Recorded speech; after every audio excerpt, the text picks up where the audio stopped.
নাম কি তোর? মোহাম্মদ বিলাল হোসেন। আরে ভালো নাম কি? ভাইস্তে বিলাল স্যার। হ্যাঁ এইটা বলবি ভাইস্তে বিল্লাল। এইটা তোর অর্জন ইনকাম। যে তো এই বিল্লাল হোসেন বললে তো মানুষ বুঝতে পারবে না তোর গুরুত্ব কি, মানে তোর মানে মর্যাদা সম্মান কি। হাত ফাটা কেন?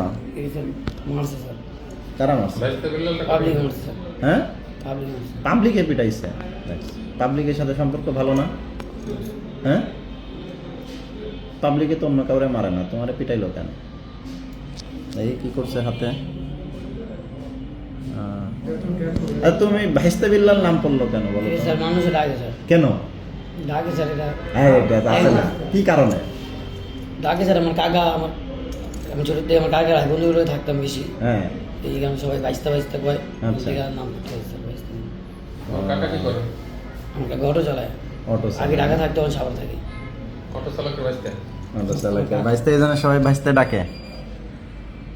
মামলা কয়টা আছে তোমার নামে? আমার আছে স্যার 7টা। হ্যাঁ এটা তো সম্মান নষ্ট হবে, যেহেতু এই খাতায় নাম লিখাইছই তাহলে তো আর এটাই বললাম যে আমরা তো 12টা পাইছি। না স্যার 12টা না? আমার 8টা ছিল স্যার। 8টা? আরে সব মিলাই মানে অতীত থেকে 8টা সব মিলে স্যার। এই তোমার আমরাই 12টা পাইলাম তো। না স্যার আমার 8টা স্যার। তাহলে ও জানেই না মামলার আসামি হয়েছে, মানে অনেক চুরি চিন্তাই করছে আসামি হয়েছে জানেই না, ভাবে তো এটা জানেই না। এই যে গত চিন্তাই করলো কবে 3000 টাকা কবে করলো? গতকালকে না? মহিলার থেকে কয় টাকা নিয়েছিলাম? না স্যার আমি স্যার কালকে ঢাকা আসছি স্যার। ঢাকা এসে কোনো টাকা পয়সা নিয়ে গেছি। তাইলে মেডিসিন থেকে আগে করছিলাম তো সেটা লেগে আমার খুঁজছিল, তারপর বলেছিলাম দেশে। দেশ কোথায়? আমার দেশ মানিকগঞ্জ। ও কালকে আসছি আর আমার দায়িত্ব নিয়ে চলে গেছি। জেল থেকে বের হয়েছো কবে? জেল থেকে প্রায় 3 মাস হয়েছে। 3 মাস? মানিকগঞ্জের কোন থানা? সিঙ্গের সিংহের কোথায়? সিঙ্গের থানা মানে গ্রাম কি নয়? কালিয়াপুর। কালিয়াকৈর? এই আচ্ছা বলো তুমি, মানে প্রথম অপরাধ কবে করা শুরু করলা, কার মাধ্যমে আসলা বলো তো এই পথে? কারো মাধ্যমে না স্যার, এই যে পুরোগুলো চড়তে চলাফেরা করি, আস্তে নেশা করা শিখি। কার কাছ থেকে শিখছো নেশা করা? কামগুলো ব্লগের বলে করি। পোলাপানের সাথে? তো তুমি জানতা না এগুলো খারাপ? তখন তো স্যার বুঝি না স্যার, আমার নেশা হয়ে গেছে। এ পর্যন্ত কয়বার জেলে গেছো? তো আমি জেলে গেছি 6 বার। 6 বার? কতদিন করেছিল? সর্বোচ্চ কতদিন ছিল জেলে? সর্বোচ্চ ছিলাম স্যার 4.5 মাস। 4.5 মাস। আর সর্বনিম্ন? সর্বনিম্ন 1.5 মাস। 1.5 মাস। তাহলে 6 বারে মোটামুটি তো 1-1.5 বছরের বেশি হয়েছে, মানে মোট সব মিলায়। তো তোমার কি শিক্ষা হয় নাই? বুঝছি স্যার। তো তাহলে আবার কেন চিন্তা করো? স্যার এটা বাড়িতে হাজিরা দিতে এসে একটা বিদ্যে জড়াই গেছি স্যার। না সেটা তো এইবার বুঝলাম, কিন্তু এই যে এর আগে যে 6 বার গ্রেপ্তার হইলা, 12টা মামলা খেলা, কইলে তো স্যার বিশেষ করবেন না স্যার। বলো। জানিয়ে 3টা মামলা স্যার, একদিন বেউ দেখাইছি স্যার। নতুন বিয়ে করছি স্যার, 7 দিনের বউতে স্যার ধরে নিয়ে গেছে, অভিযানের ভিতরে পাইছে। প্রথম 1.5 মাস জেল খেতে বাইরেছি, পরের দিনকে ধরে নিয়ে আবার আরেকটা মামলা দিয়েছি স্যার। আবার বাইরে 7 দিনের মধ্যে ধরে আরেকটা মামলা দিয়েছি স্যার।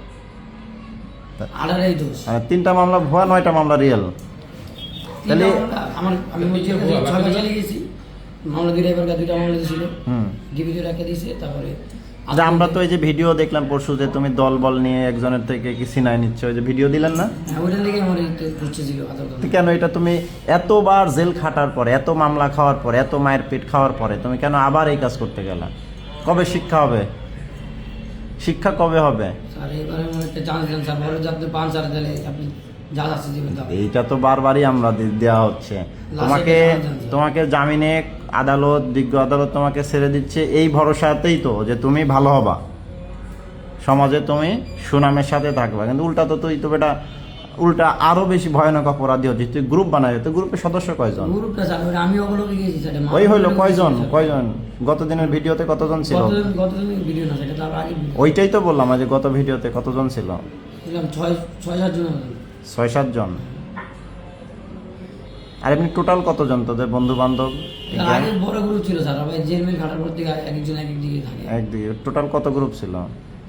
তো ছিল 30-40 জনের মতো। 30-40 জন। এই গ্রুপের নাম কি ছিল? ওই গ্রুপের নাম ছিল না, কিন্তু আমার নামটা ছিল না স্যার। নামটা তো ইয়ে বাইরেছে। এমনি তোদের মানে ইয়া দেয় কে, যে জামিন টামিন করায় কে? এই যে 6 বার জেলে গেলে জামিন করাইলো কয়জন? জামিন করেছিল আমার ভাই 2টা মামলায়, পরে সরকারি উকিল বাইরেছে 2টা মামলায়। 2টা মামলা সরকারি উকিলে বের করছে। আর বাকি 4 বার ওই যে ভাই বোনের হাত পা ধরছি ফোন টোন দিয়ে। তাহলে ভাই বোনেরকেও তো লজ্জায় ফেলে দিয়েছিস যে বারবার বের হয়ে বারবার যাচ্ছিস কেন? তো কত টাকার মালিক বলতো চুরি ছিনতাই করে? মানে তোর এখন টোটাল কত টাকা? সত্যি কথা কিচ্ছু বল, নাই স্যার। সত্যি কথাই বল। আমার ফ্যামিলি আমার ধরছে স্যার, কালকে রাইতে 4 ঘন্টা আমার দেখতে হয়নি স্যার। ভালো আসবে কেন? এটা আসা উচিত, বল আসা উচিত, তোদের দেখতে আসা উচিত। তোদের জন্য মানুষজন বের হইতে পারে না, ঘুমাইতে পারে না শান্তিতে। মানুষ একটু অসুস্থ হয়, রাত বিরেতে যায়, এলাকা থেকে আসে, একটু দেরি হয়, তা তোদের আতঙ্কে এলাকায় ঢুকতে পারে না মানুষজন। তাহলে তোদেরকে দেখতে আসা উচিত। মানুষ তো আরো বলে তোদের পিটায় মেরে ফেলতে, পিটায় মেরে ফেলতে বলে মানুষজন। তোদের দেখতে আসবে কেন? আচ্ছা বল এবার, তোর মানে এইগুলো করে কি ভালো লাগে? তাহলে ও যেটা বলতেছিলাম, টোটাল কত টাকার মালিক হয়েছিস এখন পর্যন্ত? কিচ্ছু নেই। কিচ্ছু নাই, তাইলে কেন করিস? এর চেয়ে তো নিজে নেশা খাইছি স্যার। এরপরে তো কাজ কাম করলে তো অন্তত মানুষের একটা রিক্সা চালকেরও তো কিছু টাকা ইনকাম থাকে, তো তোদের থাকে না কেন? নেশা খাইছি স্যার। হ্যাঁ, নেশা খাইছি। নেশা খায়? ফ্যামিলি কিছু টাকা দিয়ে না স্যার। বউ কি করে এখন? আমার কিছু করে না, আমার আব্বু মুসাদ থাকে কোথায়? দেশে। মানিকগঞ্জে? বাচ্চা কাচ্চা নাই? 2 বছর তো মেয়ে আছে। তো তাইলে চিন্তা কর, এই যে তুই যে বারবার জেলে যাচ্ছিস, মায়ের খাচ্ছিস, জেল খাটতেছিস, তোর মেয়েকে কে বিয়ে করবে রে বেটা? হ্যাঁ, তোর বউ তোরে মারে না, গালিগালাজ করে না, অনুরোধ করে না? শুনিস না কেন? হ্যাঁ, নেশা আসক্ত হয়ে গেছি স্যার। নেশায় আসক্ত হয়ে গেছিস। এখন তোকে কি করা উচিত বল? মানে কি করা উচিত? এই যে এতবার জেলে গেলি, শুধরাইলি না, এতবার জামিনে গেলি, পাইবেন না স্যার। এটা তো সবাই বলে, আবার একই কাজই করে, জামিন থেকে সাইডে দিলে। হ্যাঁ বল, মানে তোর আসলে কি করা উচিত? হুম, কোপটোপ খাইছিস? শরীরে কোনো কোপটোপ আছে? হ্যাঁ, এটা সত্যি কথা বলবি, সত্যি কথা, তোর মেয়ের কসম বলবি। এখন পর্যন্ত কতজনকে কোবাইছিস? স্যার কোবাকে বেশি করে স্যার, আমি সেটমেন্ট লয়ে যাই স্যার। হুম, সেটমেন্ট লয়ে যাই, কোবাকে বেশি করে। কোবা কয়টা হইতে পারে? 6-7টা। 6-7 জনকে কোপাইছিস। তাহলে এই যে 6-7 জনের পরিবার ক্ষতি করছে, সারা জীবন যে তোরে অভিশাপ দিবে, তোরে খুঁজে নিয়ে বেড়াবে, তোর এটা ভালো লাগবে? হ্যাঁ, কেন বল? তো 6-7 জন যে কোপাইছিস, তোরে পাবলিকে একটু গণধোলাই দিয়েছে, তোরে যদি পিটায় মারতো, এটা কি অন্যায় হইতো? না স্যার। হ্যাঁ বল।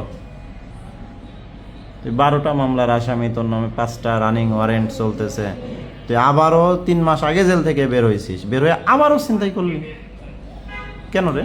3 মাস স্যার একটাই ব্যাগ হচ্ছিল স্যার, এটা স্যার লাগে তালা করে স্যার আজকে দিতে। না, তুই এদের সাথে কেন আবার মিশলি তাহলে? তুই তো লিডার এদের। না স্যার, লিডার কে তোদের? আমি লিডার নেই স্যার। প্রত্যেকেই লিডার, প্রত্যেকেই কর্মী। যে যে মতন থাকে স্যার, এক লোকে দেওয়া হইলে এক লোকে ঘুরে। তো এদের সাথে যোগাযোগ করিস কিভাবে? রাস্তায় দেওয়া যায় স্যার, হ্যাঁ, রানি দেওয়া যায় রোডে। ও আচ্ছা, মানে এটা এদের সাথে দেখা হওয়ার পরে মানে চিন্তাটা আসে কিভাবে যে এখন চিন্তাই করবো? নিজের থেকে না থাকলে একজন এক একটা চিন্তা ভাবনা লয়ে ঘুরে, যে লোকে যে রানি দেওয়া জায়গা, যে লোকে নিয়ত মিলে। মানে মূলত নেশার খাওয়ার জন্যই চিন্তাই করি। তাইলে যে বউ বাচ্চা চলে কিভাবে, সংসার চলে কিভাবে? ভালো। বউ বাচ্চা চলে স্যার, কাজ কাম করে আমার বউ দেশে স্যার। দেশে কাজ করে, তাহলে তুই তো একটা কাপুরুষের চেয়েও তো অদম। তোর বউ বাচ্চা কাজ করে খায়, আর তুই চিন্তাই করে নেশার জন্য মানুষকে আহত করে, মানুষকে জখম করে বারবার জেলে যাস, আর হাত পা ধরিস যে বের করে আনার জন্য। তোর লজ্জা থাকে না? তো তোর লজ্জায় বুড়িগঙ্গা নদীতে ডুবে মরা উচিত। হ্যাঁ, তাই না রে? এবার তো জামিনে বের হয়ে আসলে কি করবি? আমার একটা লাশ বেড়াকে সুযোগ দেন স্যার, আমি যাবো দেশে স্যার। দেশে যায় কি সামনে করবি? আমার আর পাইবেন না স্যার। হ্যাঁ, আপনার সামনে আর পাইবেন না তাই স্যার। একটা চান্স দেন স্যার, মায়ের দিয়ে থাকে তুই যে এত মানুষের ক্ষতি করলি, পুরো এলাকার আতঙ্ক সৃষ্টি করে রাখলি। স্যার। এই তো স্যার, এটা আমার তো ভরাই দেয় স্যার। বাইকনা বিল্লাল আছে স্যার একজন স্যার, হ্যাঁ। বাইশটা বিল্লাল একজন স্যার, আমার নাম বাইশটা বিল্লাল। হ্যাঁ, বাইকনা বিল্লাল আছে স্যার। তো ভাগনা বিল্লালের সাথে তোর তো মামলা বেশি। সবকিছু দিয়ে আমার ধরা দিয়েছে ফর্মা আপন স্যার। হ্যাঁ, ফর্মা আপন ধরা দিয়েছে, ফর্মা আপন আমার সব কিছু ভাষা দিতে আছে। আমার কাকা আছে, আবু সাইদ কাকা, হ্যাঁ লোকে পারতেছে না, লোকে দ্বন্দ্ব। আমার দিয়ে হ্যাঁ ধরে নিয়ে হইতেছে, কয় যে আমি এর কাছে যাই, তো আমরা দিয়ে হ্যাঁ অ্যারেঞ্জমেন্ট করতেছে। তো লাস্টে এবারে হ্যাঁ আপন দিয়ে আবার আমার ফোন দিয়ে আপন দিয়ে লয়ে যায়। তো কাকা এবার এটা কয়ে দিয়েছে প্রশাসনের কাছে, হ্যাঁ অ্যারেঞ্জমেন্ট করছে, কালকে আমার ফোন দিয়ে আনায় ধরে দিয়েছে। তোর তো ধরা না, দেবে। বলতে পারে। তোরে আমি বলি, তোর হ্যাঁ, এত আমার মামলা, লাগবে। তুই আমারে বল যে মানে তুই শুধরাবি কি করলে, মানে কিভাবে শুধরাবি? কবরে গেলে তে? লাশের কাছে চান্স দেন স্যার, আপনি বলতে দিচ্ছি স্যার, যদি আপনি পান স্যার, আপনি সামনে স্যার, আপনি তো আপনি যা খুশি আপনি করেন স্যার। এইগুলা আর কত এই কথা কতবার বল, সত্যি করে বল, মানে একদম কসম করে বল, মিথ্যা না, বলিস না। এই যে আমাকে আরেকবার চান্স দেন, আপনার কতবার জিজ্ঞাসা বলছেন? নাই কেউ, স্যার। কেউ জিজ্ঞাসা করে না, না। স্যার। স্যার আগে পিঠা করে মামলা দিয়ে চালান দেওয়া যায় স্যার, কোনো কথা করার অপশন দেয় না স্যার। তোর মেয়েটার বয়স 2 বছর, মানুষজন মেয়েটা যখন বড় হবে মানুষজন বলবে যে একটা চান্দাবাজের মেয়ে, ছিনতাইকারীর মেয়ে, একটা সন্ত্রাসীর মেয়ে, বলবে না? তোর মেয়ে তোর মুখের দিকে তাকায় থাকবে না যে একটা ছিনতাইকারী, চাঁদাবাজ, সন্ত্রাসীর মেয়ে? তোর বউকে মানুষজন যে গালিগালাজ করে যে তোর স্বামী একটা ছিনতাইকারী, চান্দাবাজ, চোর, নেশাখোর, বলে না? তোর বউ বলে না এগুলো বাসায় রাতে গেলে? জি কি বলে? বলে লোক কথা বলে স্যার, হ্যাঁ, থাকবো না। তা তোর বউ যে আছে, তোর বউ তো মানে তোর বউকে তো স্যালুট জানানো উচিত যে এত বদনাম অপবাদ নিয়েও তোর সাথে এখনো আছে, তোর মেয়ে পালতেছে। বল, তোর কি বউ থাকা উচিত তোর? না স্যার, হ্যাঁ, বউকে মারছিস কোনোদিন? না সত্যি করে বল বেটা। হ্যাঁ, স্যার, স্যার প্রথম মারতাম স্যার। প্রথমে মারতে, এখন মারিস না কেন? মারিস না? স্যার মায়ের ব্যবহার করতে মেয়ে হওয়ার পরে মারিস না, তাহলে মেয়ে হওয়ার পরে বউরে ভালোবাসা শুরু করছিস, এলাকার মানুষকে আবার জখম করা। স্যার আমি বেশি টাকা থাকি না স্যার, আমি স্যার 3 মাস জেলেতে পারি স্যার, আমার এই একটা অপরাধ লাগবে স্যার। এরপরে কি? এরপরে জামিন থেকে বের হলে কি করবি বল? আর থাকবো না মোহাম্মদপুরে স্যার। মোহাম্মদপুরে থাকবি না? কই যাবে? আমাকে বাড়িতে স্যার, বাড়িতে যাই কি করবে? অটো রিক্সা যাবেন অটো রিক্সা চালাবে? যদি এরপরে আর কোনোদিন দেখি তো ভিডিও তো রেখে দিলাম, কি করবো যা তোরা? শাস্তি দিবেন মাথা ব্যথা নিন স্যার। হ্যাঁ? আর জিজ্ঞেস করবেন না। কি শাস্তি বল তোর, মানে তখন কি শাস্তি চাস? আপনি যা দিবেন স্যার। না আমি না, তুই বল যে এই শাস্তি আমাকে দিবেন, বল নিজে থেকে বল। এমন একটা মামলা দিবেন স্যার যেন না আইতে পারি আর। না এইটা তো এমন মামলা দিব কেন? তুই যে অপরাধ করবি সে অপরাধের মামলা, কিন্তু শাস্তি কি দিব বল? কি ধরনের শাস্তি? হাত পা গুলি করে দিয়ে স্যার। হাতে পায়ে গুলি করে দিলেও তো বেঁচে থাকবে। হ্যাঁ, কয়টা গুলি খাইতে চাস বল? কি কি শাস্তি? হ্যাঁ, নিজের মুখে বল, কারণ পরে তো আবার অস্বীকার করবি যে না। বল, এটা তো আমি রেখে যাব ভিডিও। কি কি কি করবি বল? কি শাস্তি? আপনি যা দিবেন স্যার। না আমি তো দেব না শাস্তি, তুই বল যে আমি এইরকম শাস্তি আশা করব। কোনটা দিলে তো হ্যাঁ। থেমে যাবে। বল, এমনটা বল। আমার হাত পা কাটতে লাগে স্যার। হাত পা কেটে ফেলতে? হাত আর পা সব কেটে ফেলে তাহলে তো আবার তুই ভিক্ষা করবি, তখন তো সাধারণ মানুষের একটা বাড়া হয়ে যাবে, বোঝা যাবে না। তাই তো। তাই না? ওরা তো টাকা না দিয়ে যেতে পারো না, তো চিন্তা করবে যে হাত পা কাটা কিছু দিয়ে দেয়, এটা আরেক বিপদ। আরেকটা বল। এখন বল, তোর কি খারাপ লাগে বা কষ্ট লাগে যে বারবার ধরা পড়িস? মেয়েটার মুখের দিকে তাকায় বলতো, মেয়ের নাম কি? মরিয়ম। হ্যাঁ, তো মরিয়ম। এত সুন্দর নাম তো রাখছিস, ভালো আলহামদুলিল্লাহ, কিন্তু তুই এত তাইলে এত খারাপ বাবা কেন বল? এত খারাপ বাবা কেন? তুই তোর নিজের সংসার নষ্ট করলি, তোর মেয়েটার সংসারও তো একসময় তোর বলবে ছিনতাইকারীর মেয়ে, তোর মেয়ের একটু দোষ ত্রুটি পাবে, তোর জামাই বলবে যে ছিনতাইকারীর মেয়ে, তুই চোরের মেয়ে, নেশাখোরের মেয়ে, বলবে না? হ্যাঁ, শুধরাবি এরপরে?